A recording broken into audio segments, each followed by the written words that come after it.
Hello and welcome to another fun-filled knife adventure. Hooray! So today we're going to be taking a look at a knife I've been wanting to check out for a while now, and that is the GeoKnife Sharp Shadow.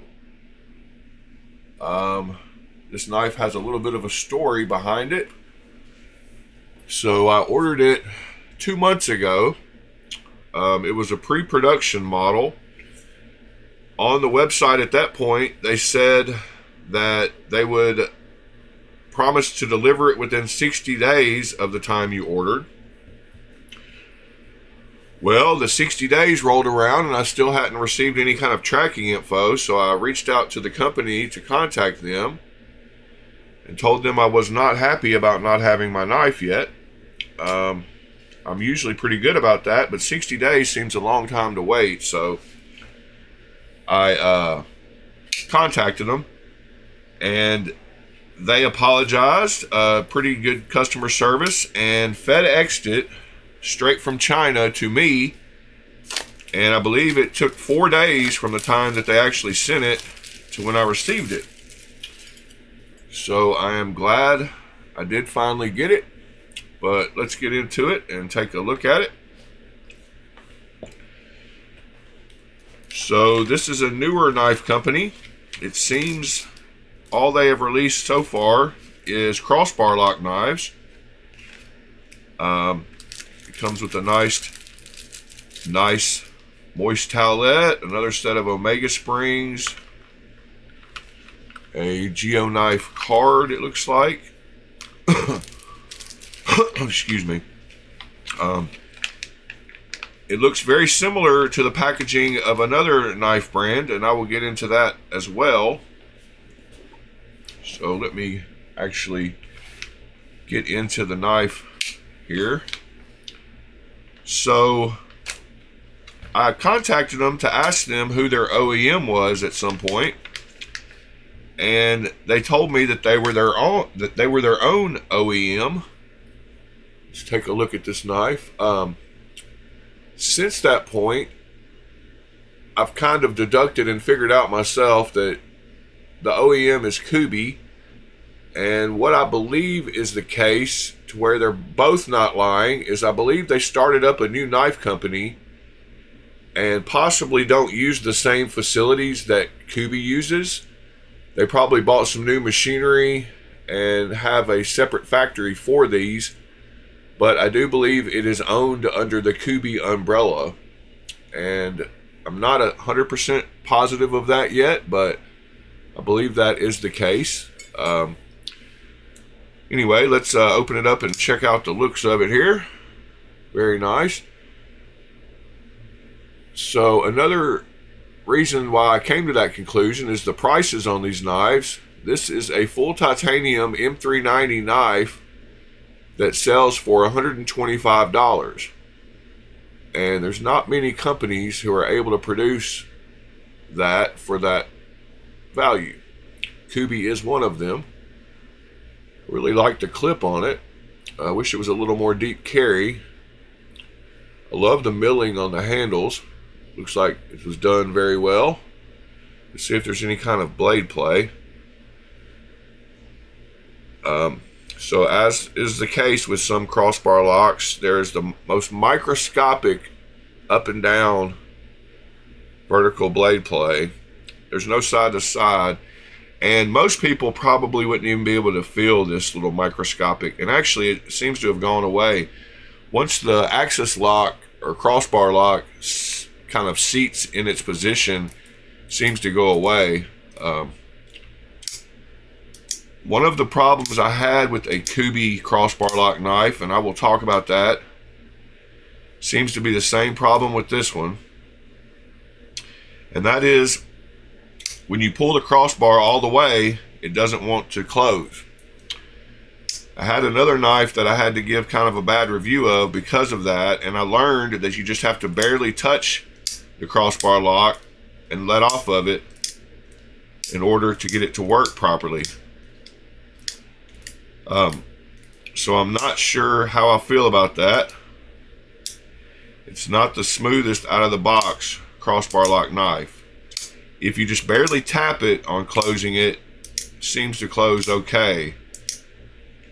And the other knife in question that had that same flaw was the Kubi or KB Knives Bluff.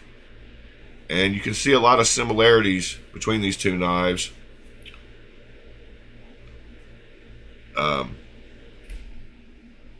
And this one is the same exact way. So if you pull this crossbar lock all the way, the blade just does not want to fall. You have to just tap it, and it kind of acts the same way as this one is. This one doesn't even want to close all the way. And I'm sure it'll wear in, but you have to just barely tap the crossbar lock when closing them. So that is a flaw in my opinion.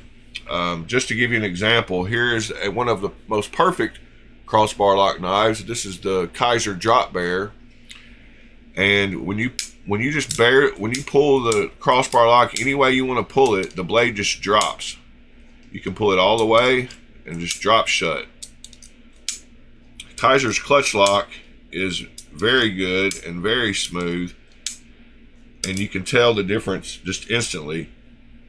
With this one, if I pull the lock all the way, the blade doesn't even want to close. It takes 6 or 7 shakes to get it to close. So yeah, that is a problem in my book. And like I said, once you have the knife, you'll figure out how to just barely tap but it's still not. See, when you pull it all the way, you can't open it at all, hardly. I don't know. It's weird. Very weird with crossbar lock. But other than that, materials, fit and finish, lock up.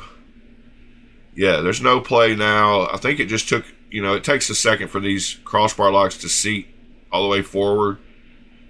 It's got good lock up there.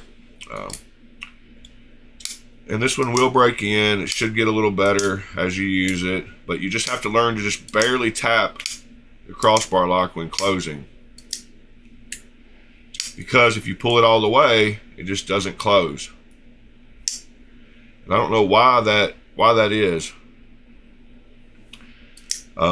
Kubi has not done that many crossbar lock knives. This is one of them, and this was the first Kubi knife that I ever returned because of that fact. When it first came out, I got one, and then I returned it to White Mountain Knives, and then I kept hearing about it again, so I decided I would try it again to see if they fixed that problem. And no, they didn't. If you pull the crossbar lock all the way, it just does not want to close. I don't know you just have to barely tap it. So I don't know what's going on with that. But anyway, I thought I needed to talk about that. But like I said, great milling on this knife, great materials. Once it's open, it is locked out good. The ergos feel good on this one. Nice sharpening choil. Jimping feels great on it. I love the blade shape on this one. It's one of my favorite blade shapes. I can get a full 4-finger grip on this knife. Like I said, it is M390 blade steel, but I don't believe there's any kind of badging or marking anywhere on this knife. Maybe the M390. Yep, it's got a tiny M390 right there. But it does not have the Geo Knife brand or the Kubi or anything on it, so I do like that. Oh, I guess it does have the branding on the clip here. Let's see. How is that written? Is it? I guess it's written like that. There we go. Geo Knife. All right, let's do a couple of size comparisons here. Well, let's get this weight and stuff of it first. Man, I'm already 9 minutes in and just getting started on the measurements, so had to discuss that crossbar lock. As you see, it's 3.64, so it probably does have some internal milling. It does. I don't know if you can see that down in there, but there are pockets milled out of the inside for weight reduction on both sides. And then let's get some overall measurements here.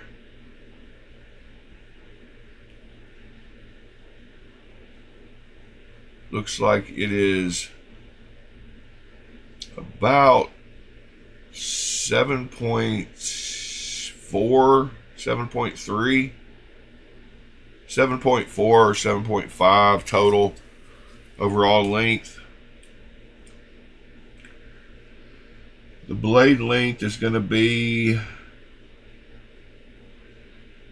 it's going to be 3.3 maybe, with a cutting edge of 3.2, maybe 3.4 and 3.2. Get the calipers out here. So this M390 blade stock at its widest point is 0.122. And down here behind the edge, it drops down to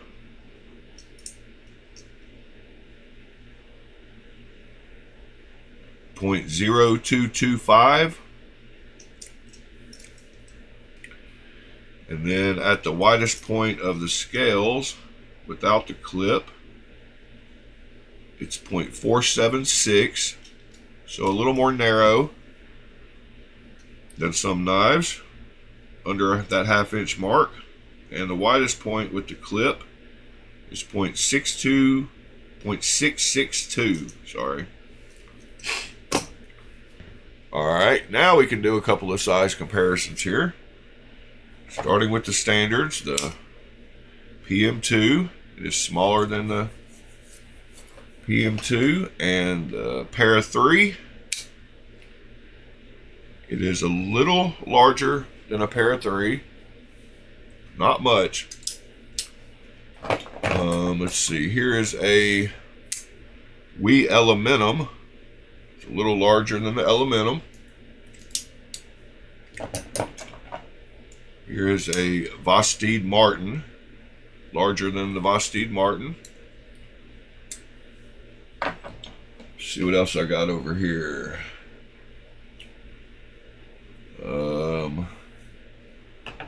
Here is a Spyderco Smock. You can see it is a little smaller than the Smock. And what else? Here is a Something Obscene Company J-Cape 3.5 that I did a flipper tab delete on today. It is smaller than that knife as well. This is a Renegade Provisions God of Mischief. It's pretty close to the size of that knife, but a little smaller. And here is that Kubi Bluff that I was talking about. And it is about exactly the same size as the Kubi Bluff. And then last but not least, well, I've got a couple more, is the Kaiser Drop Bear. It's a little larger than the Drop Bear. And this is another new Kubi knife. That is the Kubi Hamster. And you can see its overall length is very close to the Hamster as well. So yeah, that gives you a few size comparisons. Let's see how sharp the blade came. Got a piece of paper here.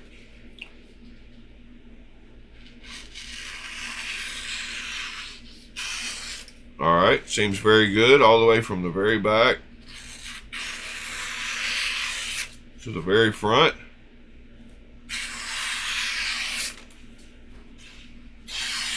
Yep. Seems plenty sharp.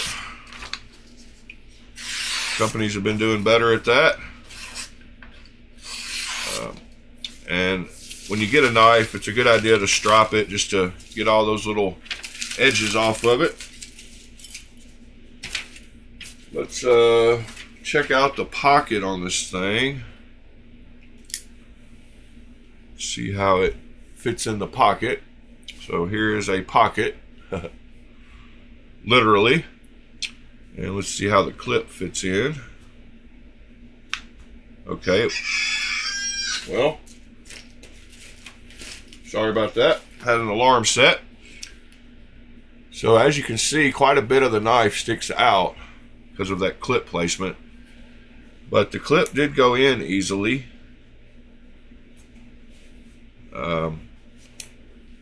And it's got good retention. So that is cool. Do appreciate that. Yeah.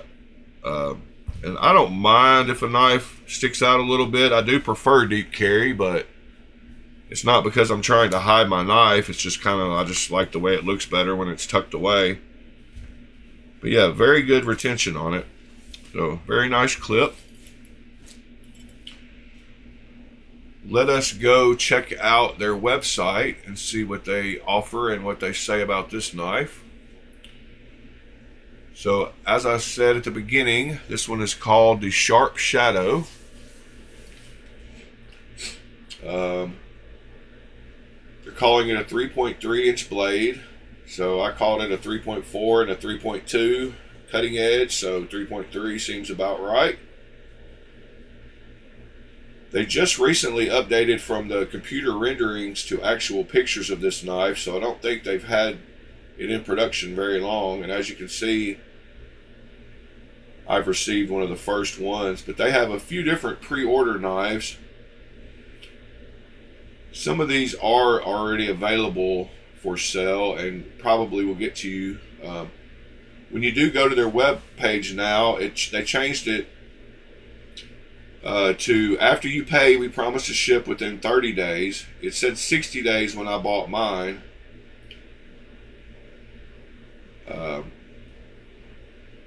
So it does not, it says country of origin China, but it doesn't say anything about Kubi anywhere on this site. So like I said, I do believe they opened a new facility, but it's still under the Kubi umbrella. But the price is $125, great price for M390 and nice titanium. They had a couple more models down here that I liked. I liked this one. This is the rendering I was talking about. So this is a new model.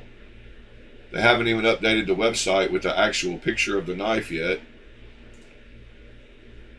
This one is a 3.1 inch blade for $145. Not sure why that costs more. Same with this one. This is their Phantasm. This is another rendering. But all their knives seem to be crossbar lock knives, and you know, maybe that's the branch of Kubi. Since I said Kubi wasn't known for having many crossbar lock knives, maybe they opened this branch or this company to handle all the crossbar lock knives. This Ethereal has been out for a little while. I believe it was their first model, so now they're coming out with different varieties of it. But it is in stock, so you don't have to wait on it. They have the PEI version. They have titanium versions. I believe they have, the G10 versions of it are a great deal for M390 blade steel for $70. Probably one of the best value knives out. They have a DLC one for $185. I myself would like to check out that DLC and see what it actually looks like. It compares to. Looks pretty decent in the picture though. Kind of got a matte finish.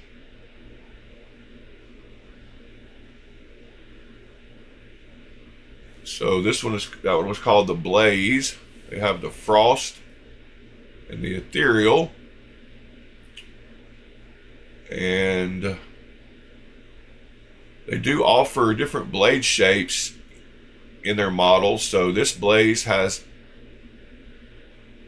a Tanto, and wait, so does this Blaze. Maybe they don't. Let's see.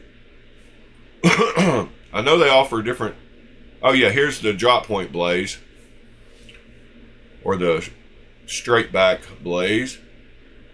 So they offer a couple of different blade shapes in each model, I believe. Yeah, here's a clip point ethereal and a drop point ethereal. So yeah, go check out their website if you haven't. Let's see, anything else I can think of.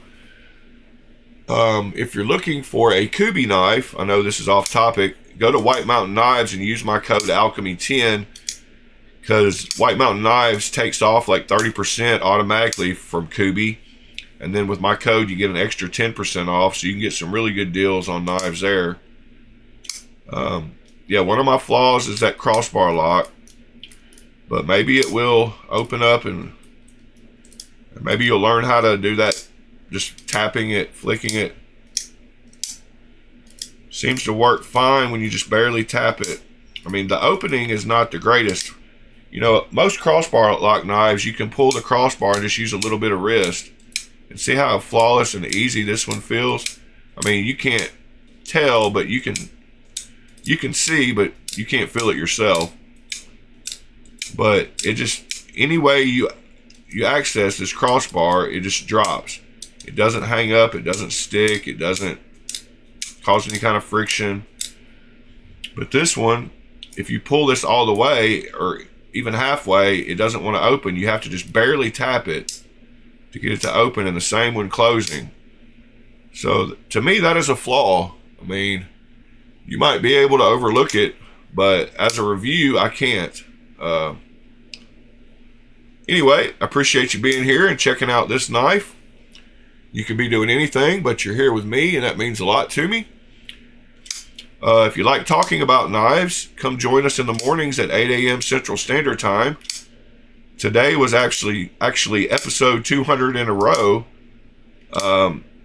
We get around and talk knives for a couple of hours every morning with a great group of guys, so that sounds like something you would enjoy. Come join us. It is on my YouTube channel. Not hard to find. And we also have a Discord that is free for you to join. So come join us on Discord and get in on the discussions there. We share great knife deals on there, the newest stuff. Build friendships and just hang out and talk knives. So if that sounds like something you would enjoy, come join the Discord as well. And I appreciate you, and we will see you on the next one. Thanks.